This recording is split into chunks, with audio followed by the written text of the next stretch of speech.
নমস্কাৰ কৰ্মচাৰী আৰু পেঞ্চনৰ লগত জড়িত বহুকেইটা গুৰুত্বপূৰ্ণ খবৰ লৈ আজিৰ এই ভিডিঅ'টো আপোনালোকলৈ আগবঢ়াই দিছোঁ। প্ৰথম খবৰটি হৈছে সদৌ অসম চিকিৎসা মহাবিদ্যালয় আৰু চিকিৎসালয় কৰ্মচাৰী সংস্থাৰ শপত গ্ৰহণ OPSৰ পুনৰ প্ৰৱৰ্তনৰ দাবী। সদৌ অসম চিকিৎসা মহাবিদ্যালয় তথা চিকিৎসালয় কৰ্মচাৰী সংস্থাৰ অষ্টম দ্বিবাৰ্ষিক গুৱাহাটী অধিৱেশনত নৱগঠিত কেন্দ্ৰীয় কাৰ্যনিৰ্বাহক সমিতিৰ শপত গ্ৰহণ অনুষ্ঠান 23 ফেব্ৰুৱাৰীত অনুষ্ঠিত হয়। আৰু এই শপত গ্ৰহণ অনুষ্ঠানত সদৌ অসম কৰ্মচাৰী পৰিষদৰ প্ৰাক্তন সভাপতি বাসৱ চন্দ্ৰ কলিতা, পৰিষদৰ প্ৰাক্তন উপদেষ্টা অৰবিন্দ দাস, পৰিষদৰ যুটীয়া সম্পাদক বুবুল বৰা, কাৰ্যালয় সম্পাদক পৰেশ দাস, গুৱাহাটী জিলা কৰ্মচাৰী পৰিষদৰ সভাপতি নজমুল হক, যুটীয়া সম্পাদক বিপ্লৱ দাস, সাংগঠনিক সম্পাদক সতীশ দাস, সংস্থাৰ উপদেষ্টা প্ৰদীপ কুমাৰ গোস্বামী, কানুৰাম কলিতা আদি উপস্থিত থাকে। আৰু অনুষ্ঠানত সদৌ অসম চিকিৎসা মহাবিদ্যালয় তথা চিকিৎসালয় কৰ্মচাৰী সংস্থাৰ নৱনিৰ্বাচিত সভাপতি ইব্ৰাহিম আলী লস্কৰ, কাৰ্যকৰী সভাপতি দিলীপ শৰ্মা আৰু সাধাৰণ সম্পাদক নৱজিৎ দাসৰ নেতৃত্বত 91জনীয়া কাৰ্যনিৰ্বাহক সমিতিখনক শপত বাক্য পাঠ কৰায় বাসৱ চন্দ্ৰ কলিতাই। শপত গ্ৰহণ আৰু কাৰ্যভাৰ গ্ৰহণৰ পিছত নতুন কাৰ্যনিৰ্বাহক অনুষ্ঠিত হয় আৰু সদৌ অসম চিকিৎসা মহাবিদ্যালয় চিকিৎসালয় কৰ্মচাৰী সংস্থাৰ সাধাৰণ সম্পাদক দাসে আন্তৰা সভাত এই বিষয়ে বিশদ আলোচনা হয়। দ্বিতীয়টো খবৰ, পুৰণি নতুন প্ৰাৰ্থীৰ মাজত নম্বৰৰ পাৰ্থক্য, অধ্যাপক নিযুক্তিক লৈ চৰকাৰক নিৰ্দেশ উচ্চ ন্যায়ালয়ৰ। ৰাজ্যৰ মহাবিদ্যালয়সমূহৰ অধ্যাপক নিযুক্তিৰ ক্ষেত্ৰত প্ৰাৰ্থীসকলৰ মাজত দেখা দিয়া দীৰ্ঘদিনীয়া সমস্যা সমাধানৰ বাবে ৰাজ্য চৰকাৰক কঠোৰ নিৰ্দেশ দিছে গুৱাহাটী উচ্চ ন্যায়ালয়ে। গতিকে এই ক্ষেত্ৰত এটা গুৰুত্বপূৰ্ণ ৰায়দান আহিছে অধ্যাপক নিযুক্তিৰ ক্ষেত্ৰত। আপোনালোকে জানে কিছুদিনৰ আগতে অসম চৰকাৰে অধ্যাপক নিযুক্তিৰ ক্ষেত্ৰত খচৰা প্ৰস্তুত কৰিছে নতুন পদ্ধতিৰ কাৰণে।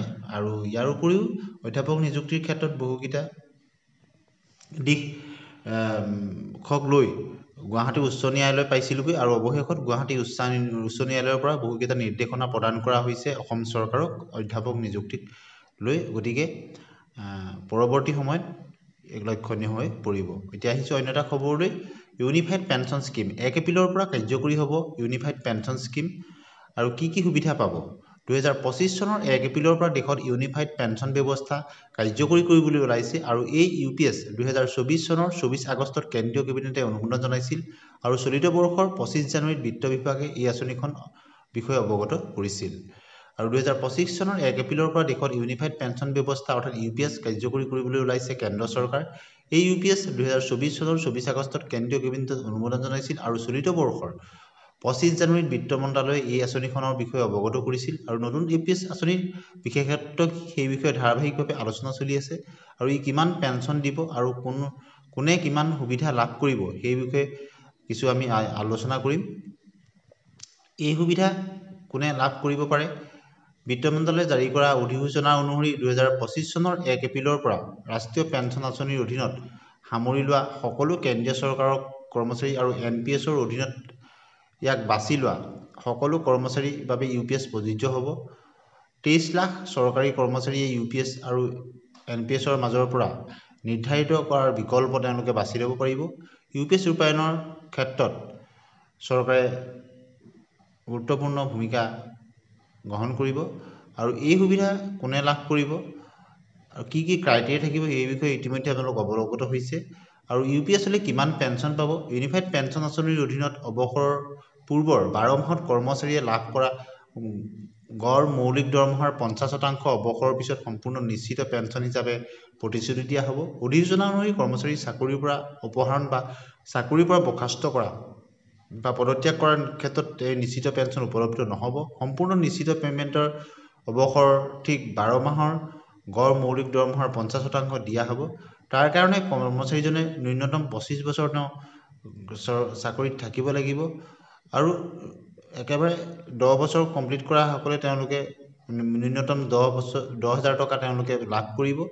যদি কৰ্মচাৰীজনে ন্যূনতম 25 বছৰ কাম কৰে তেতিয়া UPSৰ অধীনত পেঞ্চন উপলব্ধ হ'ব। কিন্তু যদি তাতকৈ কম কৰে 25 বছৰতকৈ তেতিয়া তেওঁ তুলনামূলকভাৱে তেনে পেঞ্চন লাভ কৰিব। কৰ্মচাৰীজনে সেৱা যদি 10 বছৰ হয় তেতিয়াহ'লে তেওঁ ন্যূনতম 10,000 টকা লাভ কৰিব। চৰকাৰী চাকৰিয়াললৈ সুখবৰ, হোলীৰ পূৰ্বে বৃদ্ধি পাব চৰকাৰী কৰ্মচাৰীৰ DA। কিমান শতাংশ বৃদ্ধি পাব DA? 14 মাৰ্চত দেশজুৰি পালন কৰা হ'ব ৰঙৰ উৎসৱ হোলী। গতিকে হোলীৰ পূৰ্বে কেন্দ্ৰীয় চৰকাৰৰ কৰ্মচাৰীলৈ আহিব আনন্দৰ দহৰ আৰু বৰ্ধিত ডিএৰ ঘোষণা কৰাৰ সম্ভাৱনা আছে কেন্দ্ৰীয় চৰকাৰে। সপ্তম পে কমিশ্যনৰ অধীনত বছৰ দুবাৰকৈ ডিএ বৃদ্ধি কৰা হয়। প্ৰথম ডিএ বৃদ্ধি জানুৱাৰীৰ পৰা কাৰ্যকৰী হয় আৰু দ্বিতীয় বৃদ্ধি ডিএ 1 জুলাইৰ পৰা কাৰ্যকৰী হয়। গতিকে মাৰ্চ মাহত ডিএ যদি ঘোষণা কৰে তেতিয়াহ'লে আপোনালোকে জানুৱাৰী, ফেব্ৰুৱাৰী, মাৰ্চ 3 মাহৰ এৰিয়া আপোনালোকে লাভ কৰিব এপ্ৰিল মাহত। শেহতীয়া খবৰ অনুসৰি কৰ্মচাৰী সংগঠনৰ এইবাৰ ডিএ 3ৰ পৰা 4% বৃদ্ধি পাব। শেহতীয়াকৈ ডিচেম্বৰ মাহৰ অল ইণ্ডিয়া কনজিউমাৰ প্ৰাইচ ইণ্ডেক্সৰ সূচকাংকও প্ৰকাশ পাইছে। এতিয়া আহিছোঁ অন্য এটা খবৰলৈ। 2013 প্ৰাদেশিকত 50% পেঞ্চনৰ দাবী অৱসৰপ্ৰাপ্ত হাইস্কুল শিক্ষকৰ। গতিকে ৰাজ্য চৰকাৰে 2023 বৰ্ষৰ পদ প্ৰাদেশিকৰণ কৰা বিদ্যালয়সমূহৰ পৰা ইতিপূৰ্বে অৱসৰ গ্ৰহণ কৰা শিক্ষক কৰ্মচাৰীসকলক 50% পেঞ্চন প্ৰদানৰ দাবী উত্থাপন কৰিছে সদৌ অসম অৱসৰপ্ৰাপ্ত কৰ্মচাৰী সংস্থাই। আৰু তেওঁলোকে 50% পেঞ্চনৰ দাবী তুলিছে অৱসৰপ্ৰাপ্ত হাইস্কুল শিক্ষকসকলে। অনুষ্ঠিত সংস্থাৰ বৰ্ধিত কাৰ্যনিৰ্বাহক সভাত এক বিবৃতিত সভাপতি প্ৰদীপ শইকীয়া আৰু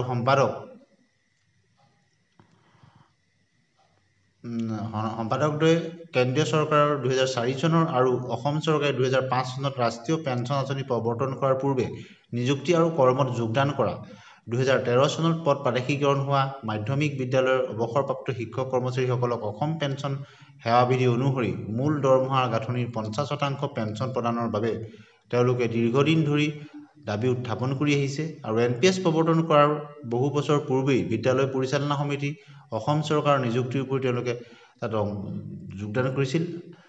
এতিয়া আহিছোঁ অন্য এটা খবৰলৈ যে 2025 চনৰ 13 ফেব্ৰুৱাৰী তাৰিখে মহিলা আৰু শিশু কল্যাণ মন্ত্ৰী অজন্তা নেওগ মহোদয়ে অসমৰ ৰাজ্যিক অংগনবাদী কৰ্মী আৰু সহায়িকা সন্থাৰ সৈতে তেওঁলোক আলোচনাত মিলিত হৈছিল আৰু ৰাজ্যিক বিষয়ববীয়াৰ 4গৰাকী নেতৃবৃন্দ আলোচনাত অংশগ্ৰহণ কৰিছিল। নেতৃবৃন্দই মাননি বৃদ্ধিৰ প্ৰস্তাৱ কাৰ্যকৰী কৰাৰ লগতে 4টি প্ৰয়োজনীয় দাবী দৃষ্টিগোচৰ কৰি এখন দাবী পত্ৰ দিয়া হয়। মন্ত্ৰী মহোদয়ে মাননি বৃদ্ধিৰ ক্ষেত্ৰত আগন্তুক বাজেটত ঘোষণা কৰাৰ মন্তব্য আগবঢ়াই বাকী দাবীবোৰ বিবেচনা কৰাৰ আশ্বাসো দিছে। গতিকে অতি শীঘ্ৰেই অংগনবাদী কৰ্মীসকলৰ ক্ষেত্ৰত বাজেটত ভাল খবৰ আহিব বুলি আশাৰে বাট চাই আছে। অতি শীঘ্ৰে ন্যূনতম মজুৰি চৰকাৰী জাননী ঘোষণা কৰক। শ্ৰমিক বিৰোধী শ্ৰম কোড বাতিল কৰক। অংগনবাদী কৰ্মী সহায়িকা, আশা কৰ্মী আৰু ৰন্ধন কৰ্মীক মুখ্যমন্ত্ৰীয়ে দিয়া প্ৰতিশ্ৰুতি অনুযায়ী মাননি বৃদ্ধি কৰাক লৈ চিটু আছামে সামাজিক মাধ্যমত তেওঁলোকে বক্তব্য প্ৰদান কৰিছে। চাহ শ্ৰমিকক দৈনিক মজুৰি 661 টকা দিয়ক। পঞ্জীয়নভুক্ত নিৰ্মাণ শ্ৰমিকে হিত লাভসমূহ আদায় পোৱাৰ জটিলতা দূৰ কৰক। এনেধৰণৰ তেওঁলোকে দাবী জনাইছে। ন্যায্য প্ৰাপ্তিৰ দাবীত আন্দোলনৰ ঘোষণা। 1 মাৰ্চত মহকুমাই অভিৱৰ্তন প্ৰাথমিক শিক্ষকৰ। 10 মাৰ্চত মুখ্যমন্ত্ৰীলৈ প্ৰেৰণ কৰিব প্ৰস্তাৱ। এপ্ৰিলত শিক্ষক, শিক্ষাৰ্থী, অভিভাৱকে প্ৰদৰ্শন কৰিব বিক্ষোভ। গতিকে তেওঁলোকৰ যিসমূহ সমস্যা আছে এই সমস্যাৰ ক্ষেত্ৰত চৰকাৰে কোনো ব্যৱস্থা গ্ৰহণ নকৰাত ক্ষুব্ধ হৈ পৰা প্ৰাথমিক শিক্ষক সমাজে পুনৰ প্ৰতিবাদী কাৰ্যসূচী ঘোষণা কৰিছে। সেই অনুসৰি ন্যায্য প্ৰাপ্তিৰ দাবীৰে প্ৰাথমিক শিক্ষক সমাজে অহা 1 মাৰ্চত মহকুমাই অভিৱৰ্তন অনুষ্ঠিত কৰিব। আনহাতে এই অভিৱৰ্তনত গ্ৰহণ কৰা প্ৰস্তাৱসমূহ 10 মাৰ্চত মুখ্যমন্ত্ৰীলৈ প্ৰেৰণ কৰিব। অসম ৰাজ্যিক প্ৰাথমিক শিক্ষক সন্মিলনীৰ অনুষ্ঠিত কৰ্ম পৰিষদৰ সভাত প্ৰতিবাদী কাৰ্যসূচী ৰূপায়ণৰ বাবে গ্ৰহণ কৰা সিদ্ধান্ত সদৰি কৰি প্ৰধান সম্পাদক ৰাতুল চন্দ্ৰ গোস্বামীয়ে কয় যে 4 বছৰ ধৰি বন্ধ হৈ থকা বৃত্তি পৰীক্ষা পুনৰ আৰম্ভ কৰা, পাঠ্যপুথিৰ লগতে অভ্যাসন আৰু মূল্যায়ন বহী প্ৰদান কৰা, শিক্ষকক পাঠ্যক্ৰম বহিৰ্ভূত কামৰ পৰা বিৰত ৰখা, স্নাতক শিক্ষকৰ পৰা কাহিনীয়া 8,700 টকাৰ গ্ৰেড পে উভতাই দিয়াকে আদি কৰি বিভিন্ন দাবীৰ কথা তেওঁলোকে উল্লেখ কৰে। 8ম কেন্দ্ৰীয় দৰমহা আয়োগৰ গঠনৰ পূৰ্বে যুটীয়া পৰামৰ্শদাতা যন্ত্ৰৰ ৰাষ্ট্ৰীয় পৰিষদৰ কৰ্মচাৰী পক্ষই কৰ্মচাৰী আৰু প্ৰশিক্ষণ বিভাগৰ সম্পাদকৰ অধ্যক্ষতাত অৰ্থাৎ NCJCM স্থায়ী সমিতিৰ বৈঠকত বিভিন্ন বিষয়ৰ ওপৰত আলোচনা কৰে। NCJCM সৈতে কৰ্মচাৰী সংঘৰ নেতা আৰু তেওঁলোক মিলিত হয়। শেহতীয়াকৈ NCJCM কৰ্মচাৰী পক্ষই প্ৰেৰণ কৰা 8ম CPCৰ টাৰ্মছ অৱ ৰেফাৰেন্স সম্পৰ্কে আলোচনাৰ বাবে এই বৈঠক আহ্বান কৰা হয়। আৰু তলত NCJCM কৰ্মচাৰী পক্ষই বৈঠকৰ সময়ত উল্লেখ কৰা বিষয়সমূহ আলোচনা কৰা হ'ল। প্ৰথমটি হৈছে খচৰা টাৰ্মছ অৱ ৰেফাৰেন্স সম্পূৰ্ণৰূপে ন্যায্য। ইয়াত কেন্দ্ৰীয় চৰকাৰৰ কৰ্মচাৰী আৰু পেঞ্চনাৰসকলৰ সাধাৰণভাৱে বিভিন্ন বিষয় তেওঁলোকক নমনীয়তা আৰু ৰেল মন্ত্ৰালয়ৰ প্ৰতিৰক্ষাৰ ক্ষেত্ৰত গুৰুত্ব আৰোপ কৰিব লাগিব। অন্য এটি খবৰলৈ আহিছোঁ। 3 ফেব্ৰুৱাৰী 2025 তাৰিখে লিখা এখন পত্ৰত টাৰ্মছ অৱ ৰেফাৰেন্স ষ্টাফ-ছাইডৰ প্ৰস্তাৱসমূহ JCM আৰু JCAৰ সচিবলৈ প্ৰদান কৰা হয়। 8ম দৰমহা আয়োগ কাৰ্যকৰী হ'লে কেন্দ্ৰীয় চৰকাৰৰ কৰ্মচাৰীৰ দৰমহা 25ৰ পৰা 30% আৰু পেঞ্চন সমানুপাতিকভাৱে বৃদ্ধি হোৱাৰ সম্ভাৱনা আছে বুলি উদ্যোগ বিশেষজ্ঞসকলে জানিবলৈ দিছে। আৰু IANSৰ উদ্ধৃতি বিশেষজ্ঞই জনোৱা মতে অষ্টম দৰমহা আয়োগৰ বাবে 2.6 পৰা 2.8